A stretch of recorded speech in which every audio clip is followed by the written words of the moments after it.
glad to be here as your co-host alongside Miriam. Yay, we have a new co-host. Thank you for having me here. And then I'm super excited to also be here with our guest, Sol, who is a mindset coach and an author. So excited to be here as well. Thank you for being here. Thank you. So exciting. So, Sol, tell us a little bit about yourself, where you're from, what brought you to the point in your life today, and then we can kind of get into a little bit about your work and some tips for the viewers. Of course. Oh my goodness. So many rich backstories to all these questions. But I'm originally from El Paso, Texas. Neither of my parents are from there, but I was born there. So no major roots there. But oh my goodness, it's been a journey. My journey to becoming a mindset coach is a lengthy one, so I'm going to try to condense it as much as possible. But I, once upon a time, lived a very self-destructive lifestyle. This was in my early 20s. Things were a little crazy. Things were a little wild. I'm talking about ER visits, arrests. Things were really bad. And there was a turning point for all that. And the turning point was the 5th time. Yes, I got arrested 5 times. The 5th time that I got arrested, I remember sitting in this cold jail cell and I heard the security officer or the guard, police officer, whoever he is, someone said my name, right? And I think it was just like my name being said in a jail cell that it just like clicked, like they call this what I want my name tied to? Is this really what I want for my life? Is this really what my parents worked so hard for?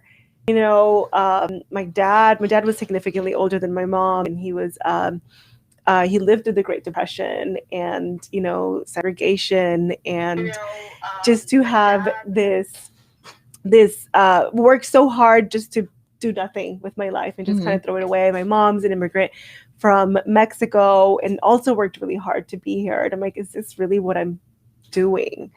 So there was just like that turning point. And I said, there's just no way. So I decided to clean it all up and decided to pursue my dreams. At the time, my dreams were acting, modeling. I just had a passion for TV since I was little. And I wasn't doing it to really make a career out of it. I just wanted to do something that would take my time up so I wouldn't have the time to self-destruct more and be crazy. So I ended up taking up acting school. Shortly after that, I got an agent, and it ended up turning into a career. I still was healing inside. I found acting to be healing. It was like, you have to express yourself. And that's something that I hadn't done for so long. I had suppressed for so long. So acting was an outlet. It was a release. It was healing. And I wanted to do more. So I gave a presentation. I started volunteering at it was a soup kitchen. And I gave a presentation there. They had a guest speaker. I'd never done a speech in my entire life. But I was like, I want to do that. I could do that. And it wasn't paid or anything. It was just like, do you have a message to give? So it was 15 minutes. It was very short. And I posted it on Facebook. And I was like, yes, I just did this presentation. And I had a friend say, I didn't know that you were a speaker. My organization is looking for speakers. Come speak. And I was like, no, I'm not a speaker. I just gave one presentation. Like, they'll pay you. So right after that, I started working for this organization, and they gave me a speaking coach, and I started speaking. And just kind of spreading that message, everything that I had gone through and the steps of, getting out of these limiting beliefs and these thoughts. And so I'm here. I gave like hundreds of presentations, and the opportunity came for me to move to the Caribbean. It's something that I wanted to do for a very long time. Opportunity presented itself. And that's when I decided to take everything online. So I started an online coaching business. I couldn't speak. The Bahamas, where I lived, was the Bahamas. That was a whole... the mentality is a little different. So it wasn't like I could speak the way that I was here in the States. So I decided, okay, I've heard people are doing online businesses. So I was a life coach, and it all went really well, but my mindset was still not right. I had gotten caught up I had done lots of healing, but I got caught up in like everything needing to be perfect and looking perfect. And if it wasn't perfect, then it wasn't right. Then I wasn't healing. Then it wasn't doing the work. And I was really into this lifestyle of this nomad lifestyle of traveling, this nomad lifestyle of having everything look beautiful. I had this boyfriend who was Prince Charming at the time. And when things started going a little bit south, not a little bit south, a lot of it south, I ended up having to go back home, a place where I didn't think that I would be at the age of 30. It's just not what I had in mind for my life. I ended up quitting life coaching and went back to TV. I said, I don't know what I thought, I don't know how I thought that I could help people. I had a business, I had clients, just the mindset was not there. And so I went to TV. I was a weather forecaster. I was a journalist, did that for a while, but I couldn't stay away. I decided to do some more healing. And in that healing, I found lots of inspiration to becoming a mindset coach. So that's where it all began. And that's how it happened. I'm currently right now in the process of publishing a book, and it's a memoir, and just based on that spiritual awakening and just waking up to mindset coaching and life coaching. At what point did you come to Miami? I've been here for 3 years. Been here for 3 years. Okay, great. Yeah. And so tell me what you think of the city here, of our city. I've been here for a decade now. Oh, Justin's born and raised from Miami, the Magic City. So what are your thoughts on Miami? Where do you like to go out before COVID and such? Oh my goodness, this place is amazing. Since the minute I came here, so I've been coming here for a while. A close family friend moved here, so I've been visiting for a while, and then I lived in the Bahamas, and that was a 30-minute flight, super close. Yeah. So this place was just so inspirational, and this is why I felt that I should be here. Not just the scenery, but the people that are here. There's people doing amazing things, and I wanted to be a part of that and stimulate my mindset and stimulate my senses with the environment. But oh my goodness, lots of stuff. So I keep it pretty low key. My partying days are behind me. So I definitely like to go to the beach. I definitely like to try out new restaurants. I'm a foodie. And just try out different things that are out there. Once in a while, I have a friend that comes into town that will be like, let's go out to the club, which it's so hard for me to stay out past 12. But yeah, so just enjoying the scenery and the people. Prior to COVID, loved going to all the networking events and meeting other people, other influencers, thought leaders of the area. That was like one of my favorite things to do. So yeah. Well, I would love for, and we're going through a little bit of a technical thing here. I'm sure you guys have noticed Justin has scooted herself close to me, and I don't think she has COVID, but just in case, I'm clinging to the partition. And what about your mic? Bring your mic over. Is your mic working? Your mic is working. Bring that bad boy over, Justin. Welcome to the show. It's Justin's first day here. I'm like, this is how we do things. We just roll. Okay. So it's brand new year, 2021. This is one of the reasons why I wanted to bring you on the show today, because I first think that mindset is everything in entrepreneurship, in life, with just how you approach your day-to-day, every moment of it. Having the proper mindset is what's going to really get you through and keep you happy. And as we're coming out of one of the craziest years of a collective experience, and people still want to power through this year, I'm like, well, Sol would be wonderful. Let's have Sol on. She can really talk to people about some of the things that we should be thinking about with our mindset as we tackle this next 12 months, which I feel like people still should be staying at home. Miami, we're still in a pandemic, guys. The numbers are crazy high. So what are some of the things with mindset that you tell people are important or should think? Yeah, definitely. So 2021, things can change. Of course, a lot of us, everyone had to pivot last year for 2020. I'm sure we started off with an idea of what we wanted 2020 to be and ended up with a different thing. For some people, it was better. For some people, it was worse. Everyone had a different take on 2020.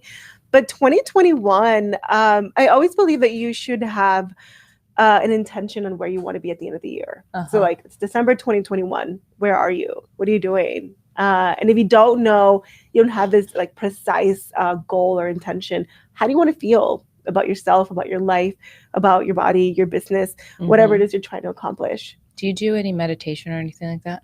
I do. Girl, because I was just getting this vibe. I was like, I feel like Soul should lead us through like on the spot, hey, lead us through like a meditation, like mindset of the show. Like, what do we want for the show or something? But I will not put you on the spot. We can't if you want to. We can do it next time. We can do this whole like meditative thing. But yeah, I do. I think meditation is so important. Yeah. Tapping into the subconscious is it's just one of the things that I like to do, and hack people's mindsets is what I like to say. So yeah, definitely. And it would be good to sit and meditate on where do you want to be? What does that look like? What does that feel like? And just get very acquainted with that environment, your future environment, and really get to know it, feel it. And once your mind can do that, and I'm sure you've heard of this, the mind can't tell the difference between what's real and imagined. Your mind doesn't know that was imagined. It'll feel like, oh yes, I was already there. Oh yes, I've already had that. It becomes much easier to attain the things that we want. So once you know, that like is that what deja vu is? I'm like, because I get deja vu all the time. Yeah, when your mind's like, I've been here, I've done this. Yeah, there's lots of spiritual explanations to deja vu.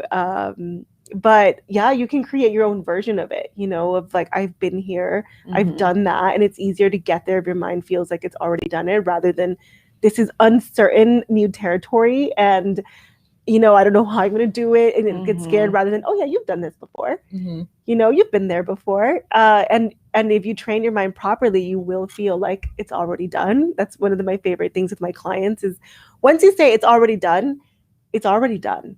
And it's so much easier to get there. Your mind just kind of like streamlines all the efforts to get there. So that's the first step, is just what is it that you want? A lot of the times we just enter the years like, and we're just going through it aimlessly, I want a better body and I could use a raise and, I'll get more clients, but there's no real measure of what that really looks like. There's no detailed exact description of what that is. So that's number one, getting clear on what it is that you want. What do you want to feel? Actually, well, that's a really good point. Like, what would be some steps for someone who, for example, they want to see themselves maybe in a new job? Like, how would you, I guess, train your mind to already see yourself in the position? Yeah, it depends on how much clarity you have around it. So if you're like, I know exactly what I want, and again, we can at one point do a meditative exercise, but just kind of like walking yourself through it, starting from the beginning of your day. And this is called like the perfect day exercise. This is the exact exercise I used for moving to the Bahamas. I'm not kidding. I decided one year in January, my birthday's this month, I decided that I wanted to live in the Caribbean. By June of that same year, I was living in the Bahamas. I'm not kidding. Wait, are you an Aquarius? I am. When's your birthday? Nice. The 23rd. Mine's the 26th. No And way. my best friend's is the 23rd. Oh my goodness. Yeah. I didn't know Aquariuses were in January. I thought it was all Capricorns. I think it's both. It's both. Yeah, it's Capricorn till the 21st, 20th? May, yeah. 20th is like and the then cusp. Aquarius later. And then, I That's barely made it. But I love being an Aquarius. Manifestation is crazy powerful. Yes. It is. I agree. Yeah. Like, I actually have some wild stories where I have manifested some things I did not mean to manifest. And because you have to be careful what you manifest, because you never know how the universe is going to like deliver things to you. It's kind of like that genie concept, It's like you wish for more money or something, and then someone passes and you get inheritance or something, you know, or like you really have to be mindful of how you manifest and what your intentions are behind it, because it's super powerful. At least I have found, for me at least, it works. Yeah, and sometimes I think like I've manifested some things that were not so good, and I feel like at the beginning I was obviously like really apprehensive at manifestation and how it worked, but I think that there is like a lot of proof behind it, and I really do believe in it. I think when you're talking about mindset as well, like it has so much to do with your mindset, because I feel like if you manifest something negative, that outcome, not all the time, but it usually happens, at least with me. So it's very mindful to manifest something positive that you are passionate about. Totally. So yeah, I definitely agree with that. Yeah, I mean, I could talk about this for hours, but definitely I feel that our minds are so powerful. Sometimes it can feel like magic. Sometimes it is, you know, that energetic of attraction of like attracts like. And sometimes it's just giving commands to your mind, which is what I love teaching as a mindset coach, is how to command your mind to get what you want, like communicate with your mind. Sometimes your mind and your heart are at a disconnect, which is why you want something, but then you're doing something else, and you feel that, you know, that you're off balance. Like, why am I not happy? And maybe you, like, let's just say for a job, for example, maybe you wanted to start your own business, but then you're really doing great at your job and you're killing it and you're crushing it and you're making all the money, but it's like, I should be happy. Why am I not happy? Because you're at a disconnect with your heart, with what your heart really wants. And that fulfillment is lacking because there's that intuitive part of following that. We just don't trust that sometimes because the brain is very logical. We want to be logical, but I'm good at this, but I went to school for this, and starting this business will be very risky. And the heart is very illogical. It just wants what it wants, but that's truly the way to go. So I can talk about this forever, but definitely knowing, and what you were saying brings me to the second step, which is knowing your why. So it's not just manifesting to just manifest. It's like, but why do you want that? Yes. And getting a very deep why. This is very good. Even with the manifesting. Yeah. Yes. And very deep on the why. Like if you're like, I want a 6-pack, and you just stop there. Like, of course the 6-pack sounds nice, but in reality, why are you doing it? You know, what's because that might be a deeper level of manifestation or wanting that you need to actually go for. Exactly. Right? If you want a better body to like be healthier, or if you want a better body to like find a mate, or like there could be something deeper. Yeah, and you don't stay at surface level, and surface level is what keeps us unfulfilled. So if I'm like, I want a 6-pack so I can, I don't know, attract more guys at the beach, for example. I mean, how fulfilling is that really at the end of the day? You know, it might be exciting in the beginning if that's really what you want, but if you start digging deeper, but why do I really want this? Okay, I'll have to eat healthier. Okay, but why do you want to eat healthier? Okay, because I want to nourish my body. And then once you keep going, like why? I want this optimal level of health because that's, you know, what I deserve. And once you have this really what would you say, like a very deep why, that's more heart-based, then at the end of this year, December 2021, when you've connected your deep why to something bigger, then you have more fulfillment at the end. You know, like, oh, you know, I showed up for myself. Yeah. And I, you know, took care of myself. And, you know, just you can go down the list with higher representation of who you believe you are, your self-image, rather than this superficial, high level, I want a 6-pack to attract more guys at the beach, or whatever, you know, whatever it is. I'm just throwing an example out there. So once you have a deeper why, you're more likely to make more of a informed, educated decision as to what you want to manifest and why you're doing it, instead of like, I want a lot of money, and it ends there. Yeah. You know, like it ended there, and you don't really know, like, what would you do with this money? How would that change your life? And then just kind of adding more of a positive energy behind it. And when you have that positive intention behind it, then you're more likely to steer yourself in a more positive direction. So would you say that would be possibly a connection for keeping yourself accountable, like throughout the deeper meaning of things. Exactly. Okay. So for everything, I tell my clients and for myself, create your why. So, and it might change, it might shift. Your yearly goals could have a why, your monthly goals could have a why tied into your end of the year goal. But even for like business, for me, I have a very deep moving why. And when you have this deep moving why, you get up in the morning, you're like, okay, I have to do it. It's no longer about, do I want to? Do I feel like it today? It's more of like, I must. It's a mission. Yeah. It's mission based. And totally. Yeah. No, I get that too. People are like, how do you have so much energy? And I'm like, I don't know. I just literally spring out of bed and I'm like, I'm on a mission.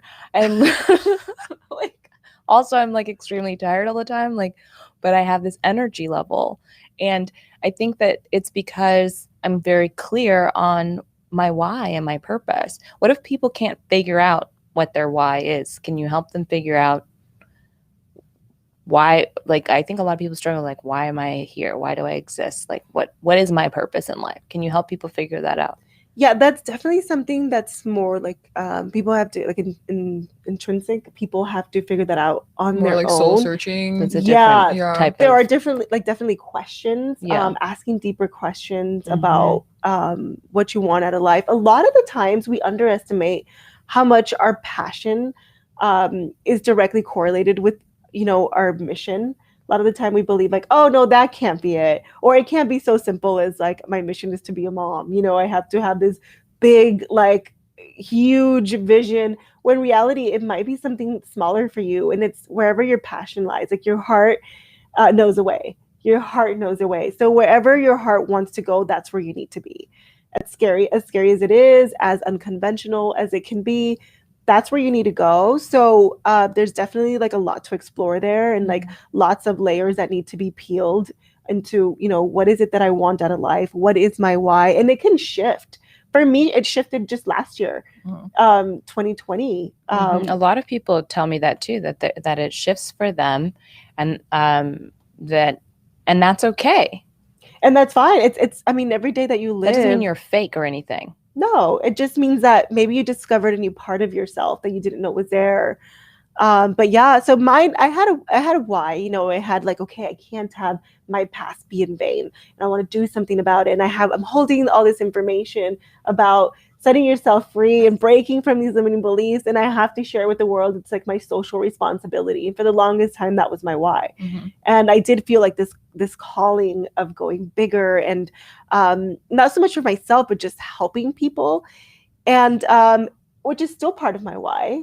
But 2020, with the George Floyd death, that really reshifted my thinking as to why I do what I do. Yes. And it was like, I mean, I did the exact same thing I'm advising everybody else to do, is just go down into asking deeper questions as to why, as to why do I do what I do? Like, I was already coaching full time, and I was like, wait, there needs to be a deeper why to this. And that triggered something within me to start thinking about why this. And now, it brought up a lot of issues with race. And I started thinking, about how I've always been like, no, I don't want to talk about it. I don't want to. We've all been like, a lot of us have been. I can't speak for you, but a lot of people have been like, we don't want to talk about this. We don't want to look at this.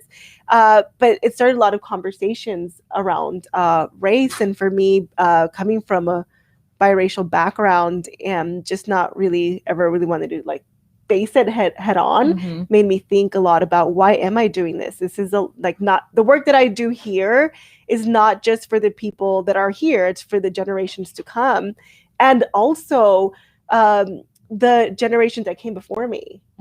It's a lot of healing work. Yes. And so anyway, I had to think about that and rethink my why, but the why became more powerful. So now it's like, I'm definitely on a mission. Like, you hold yourself accountable, because now you feel like, I can't give up. Like, this is bigger than myself. This isn't about me or what I want or how I want to show up. This is about something that, there may be people that may benefit from this that I may never even meet, or, that I never even met like before me. And I do believe in breaking, those energetic chains that keep us linked. And just thinking about, I mean, even though people have passed, just thinking about everything that they did to get to where they were was for someone else to have it better. Even though they've passed, it's like having that mentality of like, I have to show up. I have to do my part. And it's different for everyone. And I think it'll resonate for you. Once you find that, it'll start resonating. So we have to get you back to the show because we didn't even get to talk about your book at all. I mean, we should have just skipped right there to the part about the reshifting of the race stuff, because we love to talk about those types of topics on the show. So please come back to come and share more with us. What about getting in touch with you if people are looking for a mindset coach? They're feeling like, you know what, I believe soul is the one for me. How do they get in touch with you? Oh my goodness. So I'm on every platform, social media platform, as Sol Ballard, SOLBALLARD. I love to hang out on Instagram. I do have a website, solballard.com, but you'll get a faster reply on Instagram because I'm always on there. So yes, even if you just say, hello, hi, or I watched the interview, that's cool too. But come find me, guys. Yay. And any last words for the viewers, Justin, on your first show? As co-hostess. I think this is actually like a perfect time for Soul, because I feel like a lot of people are looking for mindset coaches right now, especially after 2020. So I'm really glad that you're here. And I have learned like so much just sitting right here, just like listening, like, wow, this is like really good point. So yeah, I'm glad to be here, and I'm glad that you're here. Thanks for having me. Thank you for coming on. And thank you to Miami Community News for sponsoring this program. We really appreciate all that they do. And we are back here again every Monday at 5 o'clock. Tune in. We're live at 5. I think that's going to be our new mantra. Live at 5. Race to the top. 5. Thanks, guys. Thank you.